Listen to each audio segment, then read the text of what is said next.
Some prisons are called escape-proof, but for some inmates, that's not a fact. It's a challenge. These are the 5 most audacious, ingenious, and logic-defying prison breaks in history. They didn't just escape, they vanished. Alcatraz, the Rock. A fortress prison perched on an island in the middle of San Francisco Bay, surrounded by treacherous, freezing currents. It was America's first supermax prison, designed to hold the uncontainable. Officials boasted that no one had ever escaped and survived. In June 1962, 3 men decided to prove them wrong. Frank Morris, a criminal genius with an IQ of 133, was the mastermind. His accomplices were brothers John and Clarence Anglin, experienced bank robbers. Over 6 months, they executed a plan of breathtaking ingenuity. Using sharpened spoons stolen from the mess hall and a drill fashioned from a broken vacuum cleaner motor, they painstakingly chiseled away the crumbling concrete around the ventilation grills in their cells. To hide their work, they crafted fake wall sections. To muffle the noise, Morris played his accordion during the nightly music hour. Their greatest deception was for the guards' nightly head counts. They sculpted dummy heads from a mixture of soap, toilet paper, and concrete dust, painting them with stolen art supplies and adorning them with real human hair collected from the prison barbershop. On the night of June 11th, they placed the heads in their bunks, slipped through the holes in their walls, and climbed into the utility corridor behind their cell block. From there, they ascended to the roof and shimmied down a drain pipe. On the shore, they inflated a raft meticulously stitched and vulcanized together from over 50 stolen raincoats. Then, they slipped into the dark, icy waters of the bay, paddling towards a future that remains a mystery to this day. The FBI concluded they drowned, but no bodies were ever definitively recovered. For years, the Anglin family claimed to receive postcards and Christmas cards. In 2013, a letter surfaced, allegedly from John Anglin, stating they had all survived. The Rock held their bodies, but it couldn't hold their legend. September 25, 1983, HM Prison Maze near Belfast, Northern Ireland. Known as Long Kesh, it was considered one of the most escape-proof prisons in Europe, a modern fortress designed to hold paramilitary prisoners during the Troubles. On this Sunday afternoon, 38 prisoners from the Irish Republican Army, IRA, would shatter that reputation. The Breakout, codenamed The Great Escape, was masterminded by senior IRA members Bobby Story and Jerry Kelly. The plan relied on split-second timing and overwhelming force. At 2:30 p.m., the escape began. Using 5 handguns smuggled into the prison, the prisoners seized control of H Block 7. They quickly subdued the guards, stealing their uniforms and car keys. One officer was stabbed and another shot in the head, but both survived. With the cell blocks secured, the prisoners waited for the food lorry to make its routine delivery. When it arrived, they hijacked it, taking the driver hostage. They crammed 38 men into the back of the truck, warning the driver that he had a human bomb, a fake device, strapped to him, and that he must obey their orders. The lorry drove towards the main gate.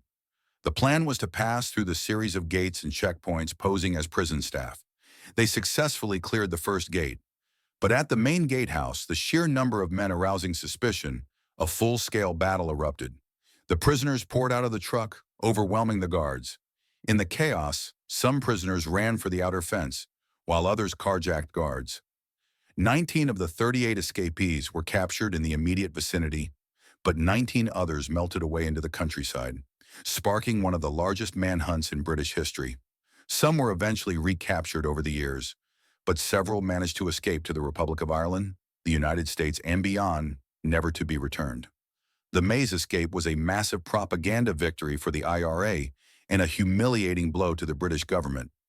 It wasn't just an escape, it was a military operation conducted inside Europe's most secure prison.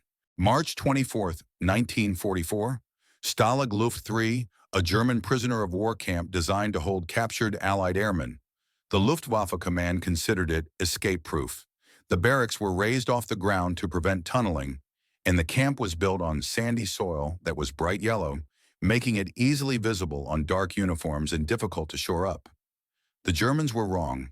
For over a year, under the leadership of RAF squadron leader Roger Bushell, over 600 prisoners worked on an audacious plan to dig not 1, but 3 massive tunnels, Codenamed Tom, Dick, and Harry. The idea was that if the Germans found one, they would never suspect two others were being dug. The tunnels were 30 feet deep to evade listening microphones. The entrance to Harry was brilliantly concealed under a heating stove in one of the huts. This was an industrial-scale operation. Prisoners formed specialized teams. Diggers excavated the sand, which penguins, men with bags tied inside their trousers, would discreetly disperse around the campgrounds. Carpenters used bed slats to shore up the sandy tunnel walls. Over 4,000 boards were used. A ventilation system was engineered using old milk tins powered by a hand-cranked bellows. They even installed electric lighting, tapping into the prison's own electrical grid. Meanwhile, forgers created hundreds of fake German identity papers and travel documents. Tailors converted military uniforms into plausible civilian clothing. It was a city of covert industry, operating under the noses of the guards. Tom was discovered, but work on Harry continued. On the night of the escape, 200 men prepared to go. Harry had reached 336 feet, just short of the forest. The first man out discovered the exit was just shy of the tree line, in full view of a sentry tower. This slowed the escape dramatically. In the end, only 76 men made it out before the tunnel was discovered. The manhunt was swift and brutal. Of the 76 escapees, all but 3 were recaptured within 2 weeks.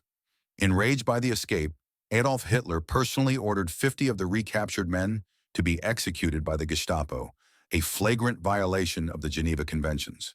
The Great Escape was a tactical failure, but it remains one of the most inspiring stories of ingenuity and defiance in the face of impossible odds.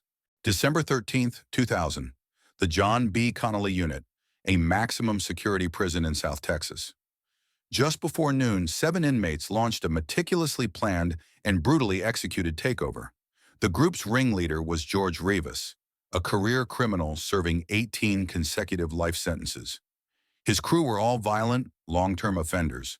Their plan exploited the quietest time at the prison, lunchtime and a shift change.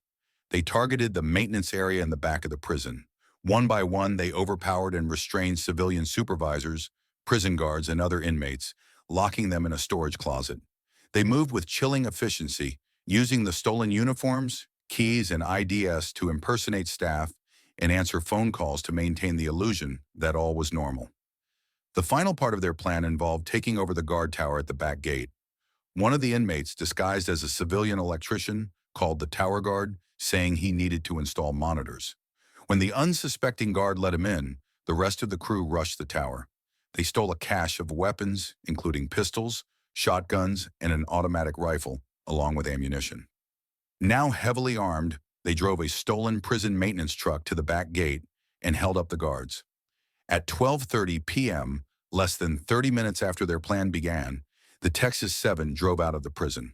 They left a note behind that read, "You haven't heard the last of us yet." What followed was a massive manhunt and a 6-week crime spree. The escapees committed multiple robberies to fund their life on the run. The manhunt came to a tragic head on Christmas Eve when the group robbed a sporting goods store in Irving, Texas. They were confronted by police officer Aubrey Hawkins, whom they shot and killed.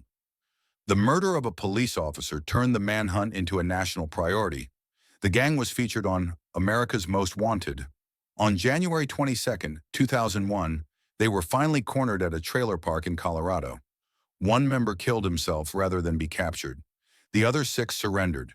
All were convicted of the murder of Officer Hawkins and sentenced to death. The escape of the Texas 7 was a terrifying reminder of the violence that can be unleashed when the system fails. July 11, 2015, Altiplano Federal Prison, Mexico. A maximum security facility from which no one had ever escaped. Its most famous inmate was Joaquin El Chapo Guzman, the billionaire leader of the Sinaloa cartel. At 8:52 p.m., he was seen on surveillance cameras walking to the shower area of his cell. He crouched down behind a low privacy wall and disappeared. Behind the privacy wall, Guzman had slipped through a 20 by 20-inch hole cut perfectly into the shower floor. This hole was the entrance to a rabbit hole of staggering proportions. It led to a 30-foot vertical shaft equipped with a wooden ladder.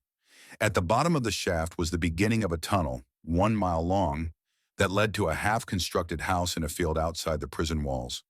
This was a professional engineering project. It was nearly 6 feet high, allowing a man to walk through it. It was equipped with lighting, a ventilation system using PVC pipes, and, most audaciously, a motorcycle modified to run on a rail system, used to rapidly transport tools, dirt, and finally, El Chapo himself. This was Guzman's second escape from a maximum security prison. He was recaptured 6 months later after a dramatic shootout, but his 2015 escape remains the most technologically advanced and audacious prison break in modern history. From spoons and raincoats to hijacked trucks and motorcycles in custom-built tunnels, these escapes defy belief. They prove that the most secure walls are no match for the most determined, desperate, and diabolically clever minds. The human will to be free, for good or for ill, can never be truly contained.